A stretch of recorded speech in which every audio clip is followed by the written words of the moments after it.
anticipe sur la question de Notre-Dame. C'est un piège. C'est un piège, oui, voilà, en fait on a été piégés, on s'en rendait pas compte du tout, Mais c'était passionnant, donc bravo à toutes les deux et à Marie-Bonne pour ce brillant exposé. Alors on va quitter les hauteurs et les tours et rentrer dans une réalité qui, je pense, nous intéresse énormément, tous autant que nous sommes, parce que nous avons tous des enfants et des parents, et que les questions que nous allons aborder sont au cœur de nos vies. Alors je voudrais présenter notre invité, Patrick Bensoussan. Vous êtes pédopsychiatre. Vous avez 20 ans de pratique en maternité, unité de néonatologie, pédopsychiatrie. Vous avez été principalement à Bordeaux, mais aussi Libourne, La Réunion, hier, Marseille. Donc la psychologie de l'enfant, c'est votre première grande spécialité. Et puis, depuis 2000, vous êtes directeur du département de psychologie clinique de l'Institut Paoli Calmette. C'est un institut de prise en charge du cancer à Marseille. Et c'est, je voudrais dire, un des centres de lutte anti-cancer les plus avancés du monde. Voilà.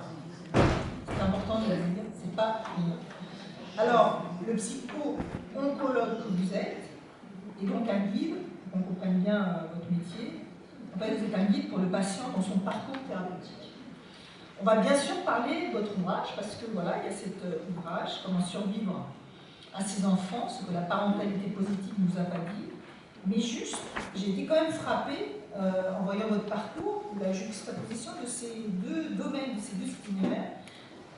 C'est un hasard sûrement, peut-être, vous allez me dire, mais en fait, passer de la pédopsychiatrie, de l'enfant, de la prise en charge de l'enfant, avec la psychologie du malade du cancer, est-ce qu'il n'y a pas plus de points communs qu'on pourrait l'imaginer au départ? Je ne sais pas où est le départ, alors. Mais bon... c'est un grand écart. Vous avez fait quand même un grand écart. Les médecins ne sont pas... Ça ne se passe pas si fréquemment que ça, de cette manière-là, dans la carrière d'un médecin. C'est pour ça que je pose la question. Et en même temps, la psychologie de l'enfant, la psychologie du malade du cancer, est-ce que vous n'avez pas des choses à nous dire qui finalement font plus sens commun qu'on imagine? Oui, je crois que c'est dans un interview pour vous parler de Giono, qu'on a évoqué ce matin en particulier, il dit écrire, c'est expliquer le titre. Simplement cet aspect-là. Et c'est difficile d'expliquer comment est-ce qu'on peut passer d'un champ à un autre champ. Ça demanderait sûrement des années et des années de psychanalyse et de recherche personnelle. Je crois que moi j'ai travaillé dans le champ de la toute petite enfance, c'est-à-dire le bébé, hein, la maternité, la périnatalité, et actuellement dans le champ de la pathologie cancéreuse. Je crois que la question déterminante du lien entre ces deux aspects, c'est la question du corps exposé, c'est la question de l'atteinte corporelle, et c'est la question de comment est-ce que le psychisme peut s'en sortir quand on traverse des moments compliqués. Depuis les autres naissances, les centres de la vie, où le psychisme se constitue chez tout petit, qui vient en fait prendre amarre et vie dans un corps, jusqu'à ce que la maladie peut créer chez un sujet humain, à savoir des répercussions particulièrement notables de sa façon de penser et d'exister. Donc le fil rouge, ce serait un peu plus la question de la place du soma dans le somatique. L'impact du somatique, mais presque du biologique, le roc du biologique dans notre façon d'être et d'exister. Voilà qui est une bonne introduction. Alors, on va parler de votre livre. Je voudrais qu'on reviendra à d'autres moments aussi un peu sur les liens entre les différentes activités. Alors, ce dernier ouvrage, par les éditions RS, qui s'intitule « Comment sauver à ses enfants ce que la parentalité positive ne vous a pas dit », en fait, vous attaquez bille en tête à cette parentalité positive qui a littéralement envahi les rayons des librairies, les sites internet, les chaînes YouTube, qui nous fait croire qu'en fait, si on est bienveillant, positif, optimiste, et qu'on est à l'écoute et qu'on comprend nos enfants, ce sont les recettes de l'éducation réussie, qu'on doit tous y arriver. A priori, ça paraît une parole sensée, mais alors vous, cette parentalité positive, ça vous rend hystérique. Pourquoi ça vous irrite tant? Qu'est-ce que vous avez été finalement, qu'est-ce que vous voulez dénoncer autour de cette parentalité positive qui est censée nous vouloir du bien, est censée orchestrer de manière tellement harmonieuse et idyllique les rapports entre les parents et les enfants. Qu'est-ce que vous voulez nous dire? Bon, je crois simplement cette assurance que la perfection, en tout cas, et d'autant dans ce qui est ce, entre guillemets, métier de parent, c'est quelque chose de totalement impossible à acquérir, et heureusement. Et l'idée, c'est qu'aujourd'hui, on voit, quand vous allez dans les rayons, vous parlez des bibliothèques ou des librairies, tout l'aspect qui était évoqué pendant tout un temps, la psychologie, la sociologie, la psychanalyse, etc., tout ça n'existe plus ou si peu. Et par contre, le développement personnel, c'est quelque chose qui noie l'entièreté des étalages et des rayons contemporains. Donc cette idée que, vous savez, c'est Obama, quoi, hein, yes we can. C'est-à-dire qu'à partir du moment où tu peux, eh ben, tu changes ta vie.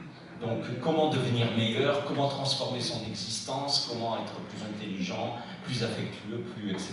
Et d'autant comment avoir des enfants magnifiques qui savent lire, penser, être, etc. au plus tôt de leur vie. Et il faut arrêter, ça fait un peu ravi de la crèche cette histoire. Il faut arrêter de tout le temps laisser entendre qu'il y a toujours des choses merveilleuses et extraordinaires qui peuvent arriver, alors que c'est pas ça la vraie vie. Et alors finalement, vous dites, on n'en peut plus de cet optimisme forcé, mais surtout, est-ce que finalement, tous ces parents qui ont des idéaux, et puis surtout à qui on assène des idéaux, enfin, on invente aussi de nouveaux besoins, c'est-à-dire qu'il faut qu'on soit des parents exemplaires, ceux qui n'y arrivent pas, ils sont complètement relégués, presque déclassés, c'est-à-dire qu'il y a de nouveaux challenges, c'est d'arriver à être un bon parent, puis vous avez toutes les recettes, puisque voilà, il y a des livres partout, des recettes partout, donc si vous n'y arrivez pas, est-ce que vous n'êtes pas encore plus culpabilisé et est-ce que finalement on ne crée pas des nouvelles souffrances et des nouvelles maladies de parents? C'est ça, je crois que le retour sur investissement actuel, c'est-à-dire que pendant tout un temps, la parentalité positive s'est développée avec cette assurance qu'on allait apprendre à mieux faire, avec des outils, des recettes, des tas de clés pour pouvoir réaliser de nouveaux et de bons comportements. Et puis, au fur et à mesure, et en particulier les parents, mais aussi les professionnels, se sont rendus compte que c'était pas aussi évident que ça. Ça réussissait pas tout le temps. Des fois même, on se ratait, on se manquait. Et au bout du compte, on en arrivait à penser que mais les livres vous expliquent tellement bien comment vous devez faire. Et si vous n'arrivez pas à le faire, c'est que c'est vous qui avez quelque chose, quoi. Donc c'est vous qui ratez le truc. Et du coup, vous en rajoutez une couche à la culpabilité qui déjà a vraiment pas besoin de ça pour être féconde dans l'esprit même de tout parent. Parce que ces conseils, résumez-en quelques-uns. C'est-à-dire que on est un peu obligé d'en faire une caricature parce qu'ils sont caricaturaux, mais donnez-nous quelques exemples pour se rendre bien compte de quoi il s'agit. C'est-à-dire qu'est-ce qu'on nous conseille, quelles sont les injonctions, quels sont les... Non, l'exemple le plus extraordinaire, c'est quand même la colère au supermarché. Ça c'est un passage au savoir. Tous les parents de la Terre ont connu le moment fatidique d'aller à Carrefour ou à Auchan le samedi après-midi avec leurs petits. Bon. Et donc la scène qui est décrite dans les livres de parentalité positive, c'est quand même très assurément on arrive pour nous nourrir, merci. Donc c'est très assurément cette idée que qu'est-ce qui se passe à ce moment-là, comment faire en sorte de gérer la crise de l'enfant, parce que bien entendu il y a toujours crise, et cette crise, comment elle se résume, c'est ce qui est dit, il y a toujours un présupposé, un arrière-fond de choses qui sont tout à fait réelles et assurées. Donc le tout petit enfant, il se retrouve dans une atmosphère avec des tas de bruit, des tas de lumière, il est complètement débordé au niveau sensoriel par tout ce qui se passe. Okay. Et puis sa maman ou son papa qui font les courses avec lui sont moins disponibles et attentifs à la réalité de l'enfant parce qu'ils cherchent des trucs, ils remplissent leur caddie, etc. Okay.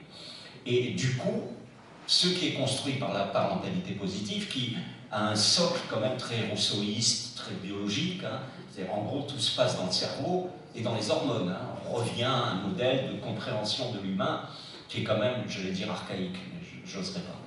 Et donc, cette idée que le tout petit est un peu perdu parce qu'il n'a pas sa sécurité dans le regard ou l'attention de papa ou de maman, il n'a pas non plus des références qui sont un petit peu calmes et contenantes, donc du coup il cherche désespérément autour de lui et tout à coup il voit là, en face de lui, un paquet de bonbons.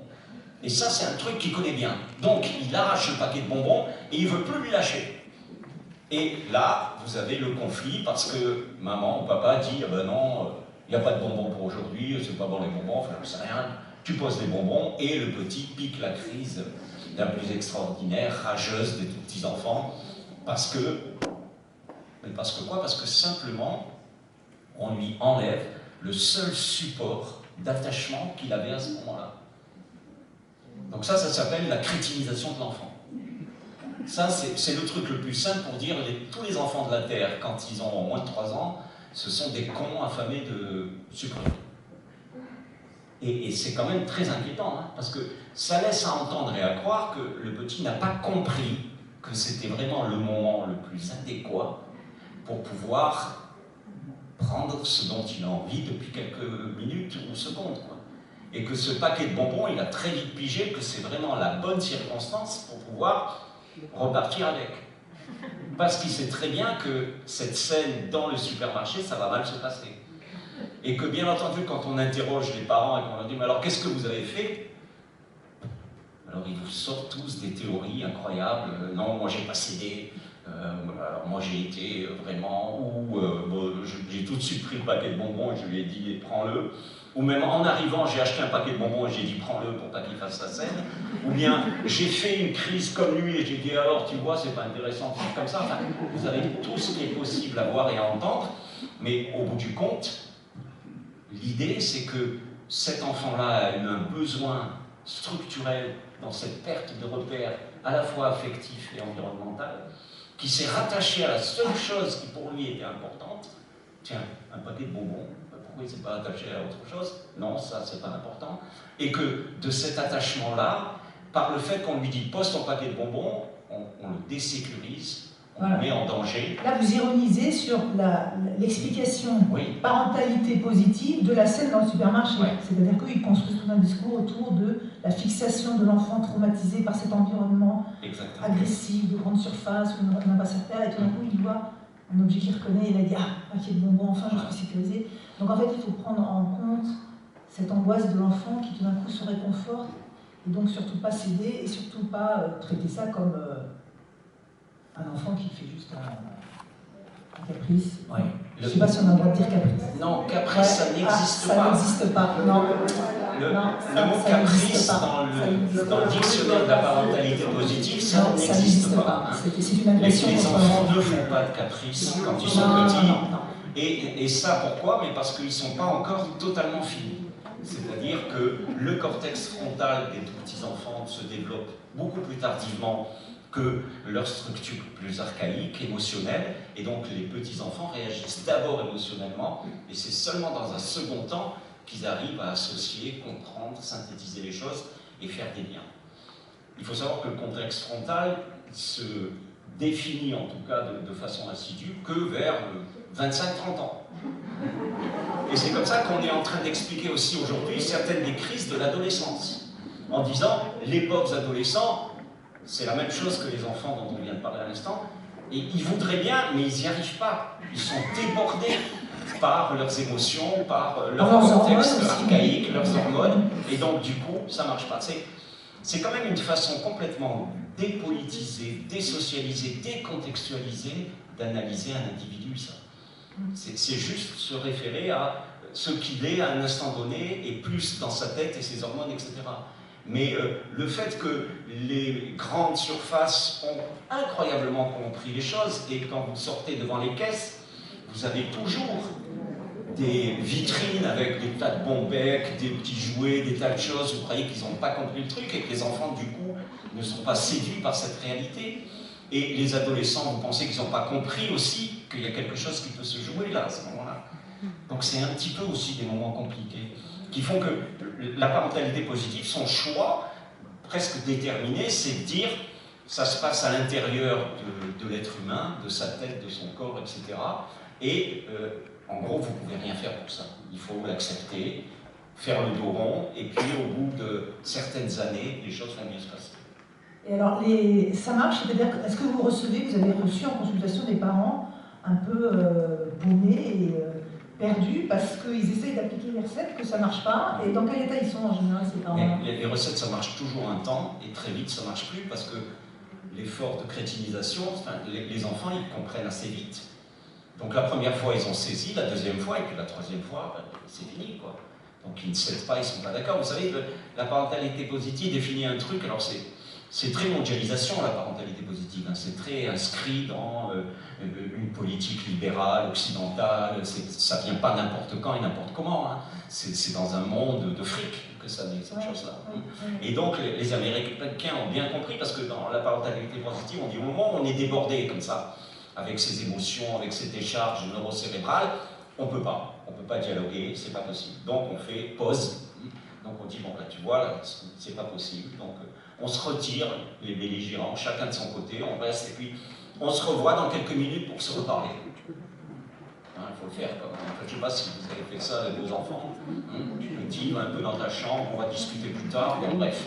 Et du coup les Américains ont inventé le tabouret de latence. C'est-à-dire qu'ils ont fait un tabouret dans lequel il y a un sablier à hauteur d'enfant, comme ça. Et donc, quand vous avez comme ça un conflit, vous retournez le tabouret, vous dites au petit, tu vas t'asseoir là, l'enfant s'assoit, et puis quand tout le sable a coulé, vous dites, bon maintenant on peut parler. Ça se vend partout sur Internet, par exemple. Et donc on voit combien aussitôt les choses sont incroyablement recyclées. Recycler pour faire de l'argent, parce qu'il y a beaucoup d'argent à gagner sur la détresse des parents, des mères, de tous ceux qui veulent bien faire. Et évidemment qu'ils n'y arrivent pas, parce que élever un enfant, c'est de toute façon se tromper et essayer de faire le moins mal possible. C'est pas un peu ça votre message dans ce livre? Oui. Vous savez, c'était la phrase classique quand on reprend régulièrement. On interrogeait Freud à la sortie d'un... Freud, vous voyez qui c'est? Non, parce qu'en ce moment, c'est un peu compliqué d'utiliser ce nom et tout ça. Mon Dieu, Dolto aussi. Il y a des noms comme ça qui font... Enfin, bref. Et donc, Freud sort d'une réunion, il y a une dame qui vient le voir et qui lui parle et qui lui dit, docteur, expliquez-moi comment je pourrais faire pour faire mieux avec mon enfant. Et la réponse classique, hein, puisqu'on ne peut pas être tout à fait affirmé, mais la réponse classique qu'aurait eu un professeur, c'était mais madame, faites, de toute façon, ça sera mal. Et bien sûr, on mettait là derrière cette idée de la culpabilité, etc. Alors que c'est pas du tout ça, ce que disait le professeur en question. Hein. Le professeur disait d'abord « faites ». Donc, deux parties de la phrase. La première partie, faites, ça veut dire simplement « mais allez-y, quoi ». Donc, c'est une autorisation. C'est-à-dire, autorisez-vous à faire les choses. De toute façon, le métier de parent, c'est un exercice. Il faut faire. Quand on questionne les enfants, quand on leur demande quels sont les meilleurs souvenirs que vous avez avec vos parents, etc., ils disent, quand on a passé du temps avec eux, à faire quelque chose ensemble. Donc ça, c'est fondamental, cette idée. Et donc il dit, faites. Donc c'est l'autorisation à faire, c'est allez-y, quoi. Ne vous prenez pas le chou, ne vous prenez pas la tête, faites quelque chose. Et il continue, de toute façon, ça sera mal, qui est simplement le fait de pointer l'ingratitude de tous les enfants de la Terre. Parce que de toute façon, quoi que vous fassiez, et le plus possible, et le plus extraordinairement possible, ils vous reprocheront toujours à un moment donné quelque chose que vous n'avez pas fait comme ils l'avaient pensé ou attendu. Je vois tellement de têtes qui font... Je sens une empathie avec ce sujet incroyable, je suis d'accord. Alors, il dit, il y a un moment donné, vous parlez de... Parce que je fais le lien avec ce que vous venez de dire en disant que vous avez remarqué que la psychanalyse, Freud, tout ça, c'est plus du tout à la mode. Vous dites que ces parents qui sont débordants de bonnes intentions, débordants de tout et qui veulent bien faire, ils sont au-dessus de leurs enfants un peu en permanence. On a appelé ça à un moment donné, encore une formule peut-être de parentalité positive que vous n'aimez pas, mais c'est les parents hélicoptères qui sont là en permanence, qui surveillent tout, puis en plus maintenant avec les téléphones, les applis, etc., on surveille en permanence ces enfants, et on devient dans l'incapacité, vous allez me dire, mais presque physique, physiologique, de se séparer et d'envisager le fait qu'on soit indépendant, autonome, les enfants et les parents, de manière, pardon d'utiliser ce mot, positive. Et alors vous dites, aujourd'hui les troubles dits de la séparation flambent, troubles du sommeil chez les enfants petits, impossibilité d'autonomie, difficulté de socialisation à la crèche ou chez l'assistante maternelle, retard à la maîtrise sphinctérienne. on connaît tous voilà, le problème. Les enfants nouveaux ressemblent à des arapètes, ils sont collés à leurs parents qui se satisfont aisément de cette adhésivité. C'est-à-dire qu'en fait, il y a quelque chose d'un petit peu... C'est pas l'enfant pervers polymorphe, c'est peut-être un peu l'adulte aussi pervers polymorphe, là, qui il se rassure au contact de cet enfant qui pue, et finalement cette bulle-là le satisfait. Oui, mais c'est aussi, là encore, un contexte très actuel et culturel. Dans nos pays, hein, parce que les choses se déclinent totalement autrement, 1000 km en bas ou à droite, dans nos pays en tout cas, il y a de moins en moins d'enfants. Et les enfants sont de plus en plus chers, dans le sens être chéris, donc investis. Hein. Vous savez, quand au Moyen-Âge, on faisait 6 ou 10 enfants, si on a